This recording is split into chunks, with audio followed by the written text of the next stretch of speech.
Hello hi and welcome back to my channel. I am Ruchika and आज हम लोग पढ़ेंगे about the theory of demand. इसके पहले वाले वीडियो में हमने डिमांड का एक बेसिक इंट्रोडक्शन लिया था and we studied about demand schedule and the demand curve. इस वीडियो में हम लोग देखेंगे कि individual demand curve and market demand curve क्या होता है। देन वी विल सी कि डिमांड एक्चुअली कितने फैक्टर्स पे डिपेंड करता है। डिमांड प्राइस पे तो डेफिनेटली डिपेंड करता है, लेकिन वी विल सी कि बाकी फैक्टर्स क्या है जिन पे डिमांड डिपेंड करता है। सो बिफोर मूविंग अहेड, अगर आप मेरे चैनल पर नए हैं then do not forget to subscribe and hit the bell icon so that you get notified whenever I upload a new video. So let's begin with the theory of demand. Individual demand curve. It shows the quantities of goods that a buyer purchases at the different prices of the goods. ठीक है, तो individual demand curve क्या होता है? Individual मतलब एक single buyer. तो जब भी हम लोग एक सिंगल बायर का केस कंसिडर करते हैं तो सिंगल बायर क्या करेगा? सिंगल बायर मार्केट में जाके देखेगा कि उसको जो गुड चाहिए उसके प्राइसेस क्या क्या है, उस प्राइसेस के अकॉर्डिंग वो बायर अपने क्वांटिटीज़ परचेज करेगा। तो जब हम लोग एक इंडिविजुअल का क्वांटिटीज़ के बारे में डिस्कस करते हैं कि वो एक particular price of a good पे कितना क्वांटिटी परचेज करता है, that gives us the individual demand which ultimately gives us the individual demand curve. ठीक है, तो इंडिविजुअल डिमांड कर्व में खाली एक सिंगल बायर प्रेजेंट होता है। फिर market demand curve, it shows the quantities of goods that is bought by all the buyers in the market at the different possible prices of the goods. Market demand curve क्या होता है? Market demand curve में हम लोग सारे buyers को consider करते हैं जो मार्केट में प्रेजेंट है। ठीक है, अब मार्केट में ऑब्वियसली एक बायर नहीं होगा, देयर आर मेनी बायर्स। तो सारे बायर्स एक गुड का कितना क्वांटिटी परचेज करते हैं एट डिफरेंट प्राइसेस, जब हम लोग इसको कलेक्टिवली देखते हैं then it becomes the market demand, कि सारे बायर्स मिलके एक प्रोडक्ट का कितना डिमांड जनरेट कर रहे हैं, वो कितना डिमांड कर रहे हैं उस गुड का, that is known as market demand and this gives us the market demand curve. मतलब जब हम लोग एक सिंगल बायर पे फोकस करेंगे then that is individual demand, लेकिन जब हम लोग एक से ज़्यादा बायर पे फोकस करेंगे होता है मार्केट डिमांड कर्व का केस, जिससे मार्केट डिमांड कर्व ड्रॉ होता है। ठीक है, तो हम लोग दोनों केस में डिमांड शेड्यूल को देखेंगे and then we'll draw the curves. ठीक है, इंडिविजुअल डिमांड कर्व का शेड्यूल ये है। यहाँ पे price of commodity X is 1, 2, 3 and 4 and the corresponding quantities that the individual buys, वो क्या है? 4, 3, 2, 1। प्राइस एंड क्वांटिटी के बीच में इन्वर्स रिलेशन होता है हमेशा डिमांड में। तो वी कैन क्लियरली सी कि जब प्राइस सबसे कम है तो क्वांटिटी डिमांडेड हमेशा सबसे हाई है, एंड जैसे ही प्राइस मैक्सिमाइज हो गया इस केस में क्वांटिटी डिमांडेड फॉल्स। ठीक है, मार्केट डिमांड हम लोग को कैसे मिलेगा? मार्केट डिमांड हम लोग को सिंपली मिलेगा by adding the quantities that are bought by both of these consumers. ठीक है, ये दोनों बायर्स जो है वो जाके एक डिमांड जनरेट कर रहे हैं एक प्रोडक्ट का, तो दोनों बायर्स जो डिमांड जनरेट कर रहे हैं वो अल्टीमेटली एक मार्केट को डिमांड प्रोवाइड करेगा। So that is the market demand. तो दोनों का डिमांड जब हम लोग ऐड करेंगे then we will be getting market demand. So let us add and see कि क्या डिमांड आ रहा है। जब हम लोग इन दोनों को ऐड करते हैं then we are getting 9। Simultaneously हम लोग जब सबको ऐड करेंगे तो we will get the total demand as this which is 9, 7, 5 and 3। तो जब दोनों बायर्स का डिमांड जनरेटेड हम लोग ऐड करेंगे तो हम लोग को मार्केट डिमांड मिलेगा, क्योंकि पूरे मार्केट में जब सारे बायर्स कलेक्टिवली आ जाते हैं तो वो मिल के एक डिमांड जनरेट करते हैं which is shown by market demand. तो मार्केट डिमांड कैसे मिलेगा? जब हम लोग सारा डिमांड को ऐड कर देंगे। यहाँ पे अगर 2 से ज़्यादा बायर्स होते तो हम लोग उसको भी ऐड करके अपना मार्केट डिमांड कैलकुलेट करते। ठीक है, अब हम लोग कर्व ड्रॉ करके देखते हैं कि कर्व कैसा होता है। जब हम लोग इंडिविजुअल डिमांड कर्व ड्रॉ करेंगे देन हम लोग खाली एक बायर पे फोकस करेंगे। So let's first draw an individual demand curve. ठीक है, वो ये वाला सेगमेंट होगा। This is segment A, this is B and this is C. ठीक है, तो ये तीनों हम लोग तीनों सेगमेंट को ड्रॉ करके वील कनेक्ट देम।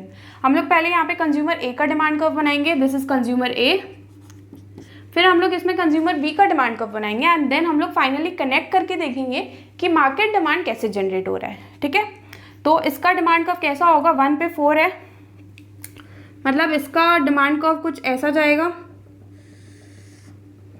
करेक्ट, 4 पे 1 यूनिट्स एंड 1 पे 4 यूनिट्स। तो ये वाला डिमांड कर्व है। ठीक है, इस केस में अब हम लोग सेगमेंट में कंज्यूमर बी के बारे में बात करेंगे। कंज्यूमर बी इस प्राइसेस में कितनी क्वांटिटीज बाई कर रहा है वो ये कर्व डिपिक्ट करेगा। सो हम लोग देखते हैं कि प्राइस जब 1 है तो consumer B is buying 5 units. तो जब प्राइस 1 है तो कंज्यूमर बी 5 यूनिट्स बाई कर रहा है। तो ये कर्व कुछ ऐसा होगा। ठीक है, क्योंकि वो जब 4 था प्राइस, जब 4 है प्राइस, तो वो 2 यूनिट्स बाई कर रहे हैं instead of buying 1 unit which was purchase by consumer A. हम लोग मार्केट डिमांड को अब देखेंगे। जब हम लोग consumer A and consumer B का डिमांड को ऐड कर देंगे तो हम लोग को मार्केट डिमांड मिलेगा। क्योंकि मार्केट डिमांड क्या होता है, मार्केट डिमांड जब सारे बायर्स एक साथ आके कोई प्रोडक्ट को डिमांड करते हैं, that will give us the market demand. तो जब हम लोग इन दोनों का डिमांड को ऐड कर देंगे then we will be getting our market demand. ठीक है, तो दोनों को ऐड करके हमने ऑलरेडी अपनी क्वांटिटीज कैलकुलेट कर ली है विच आर दीज।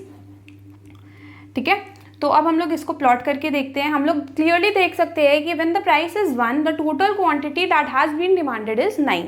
ठीक है, तो जब प्राइस 1 था तो ये 9 था, एंड जब प्राइस 4 है तो क्वांटिटी डिमांडेड इज 3। मतलब यहाँ से हमारा जो डिमांड कर्व है वो स्टार्ट हो रहा है and it will go like this. ठीक है, so this is our demand curve.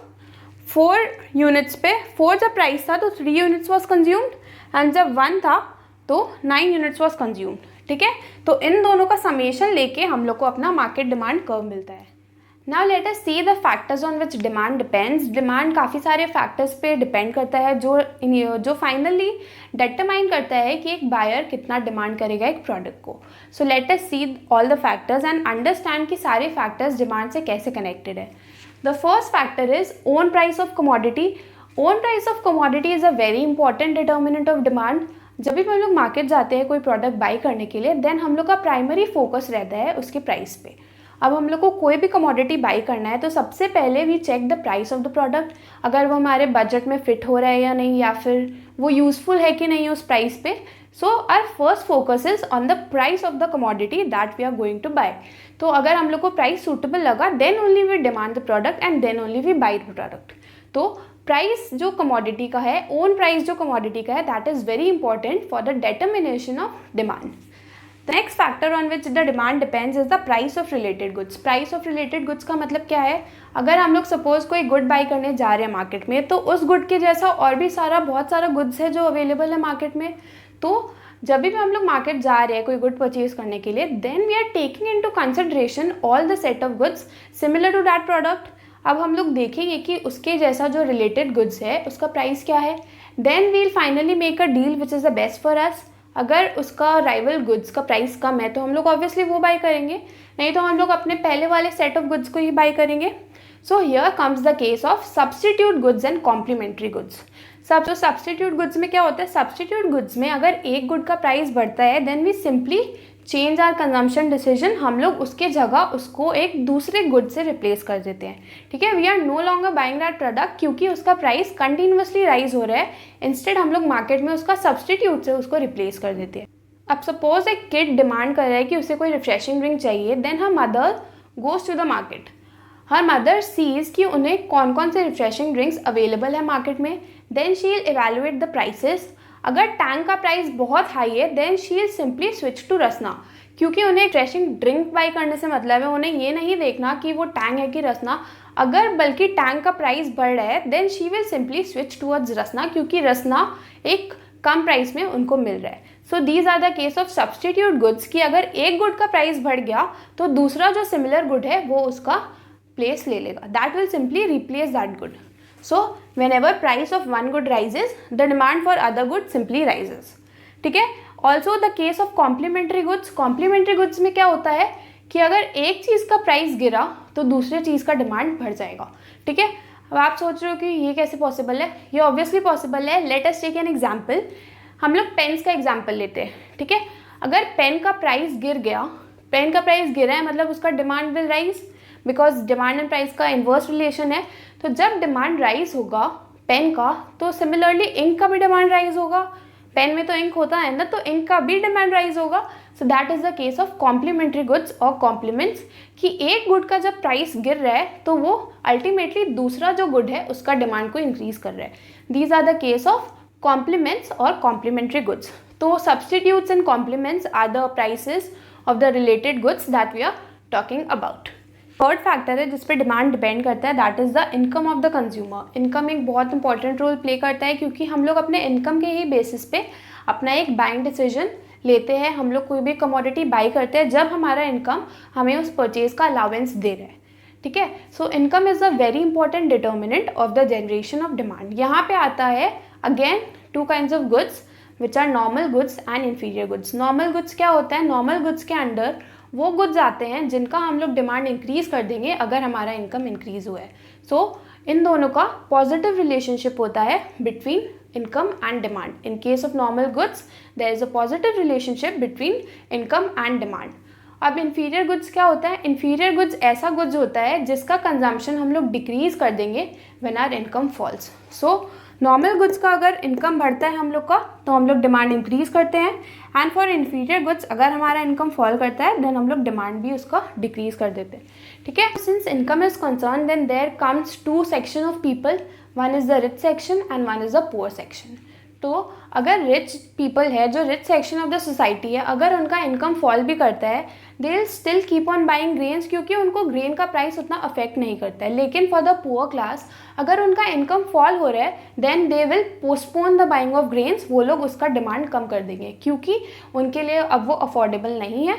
So that is an inferior good to them but a normal good to the rich section. सो ये ज़रूरी नहीं है कि सबके लिए एक गुड नॉर्मल गुड हो या फिर सबके लिए एक गुड इन्फीरियर गुड हो, that totally depends on the income of the consumer. ठीक है। The fourth factor on which demand depends is the taste and preference. Taste and preference, taste और प्रेफरेंस तो बहुत इंपॉर्टेंट है, बहुत जल्दी डिटरमाइन करता है हमारा डिमांड। अगर हम लोग को कोई चीज़ का टेस्ट का आदत हो गया है then we'll keep on demanding that product.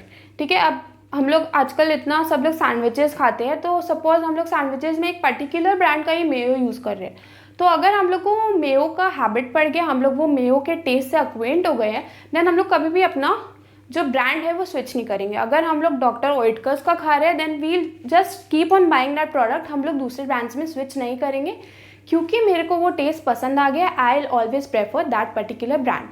Similarly और बाकी चीज़ों में भी ये होता है कि अगर कोई कंज्यूमर को, कोई बायर को कोई पर्टिकुलर ब्रांड पसंद है then they will not shift their preferences, they will keep on demanding more of that product क्योंकि वहाँ पे उनका टेस्ट एंड प्रेफरेंस एसोसिएटेड है। Alright. The fifth factor is expectation. Expectation का मतलब क्या होता है? एक्सपेक्टेशन का मतलब है कि हम लोग एक्सपेक्ट कर रहे हैं कि फ्यूचर में कोई एक पर्टिकुलर कमोडिटी का शॉर्टेज होगा या फिर वो हम लोग को नहीं मिलेगा, then will demand more of it at the present. ठीक है। अभी जब लास्ट ईयर सडन लॉकडाउन का अनाउंसमेंट हुआ था then people were rushing to stores, वो लोग जाके ग्रोसरी स्टोर्स में सारा नेसेसिटी गुड्स बाई कर रहे थे। क्यों? क्योंकि उनको लग रहा था कि अगर once the lockdown is starting तो उसके बाद उन लोग को जो गुड्स है वो अवेलेबल नहीं होगा और या फिर वो गुड्स का जो प्राइस है वो सर्ज हो जाएगा, इसीलिए वो उस टाइम पे सारा गुड्स को स्टॉक कर रहे थे। So when you are expecting something to happen in future, उसके लिए हम लोग का जो प्रेजेंट डिमांड है, प्रेजेंट कंजम्पशन है, वो इंक्रीज हो जाता है। So this is the connection between expectations and demand. So all these factors together determine the demand. So demand function कैसे होता है? Demand is the function of own price of the commodity, price of related goods, income, test and preference of the consumer and expectations. ठीक है। तो ये सारे factors है जिन पर डिमांड डिपेंड करता है। That's all for today. I hope you like my video. So see you soon in the next video. Till then happy learning.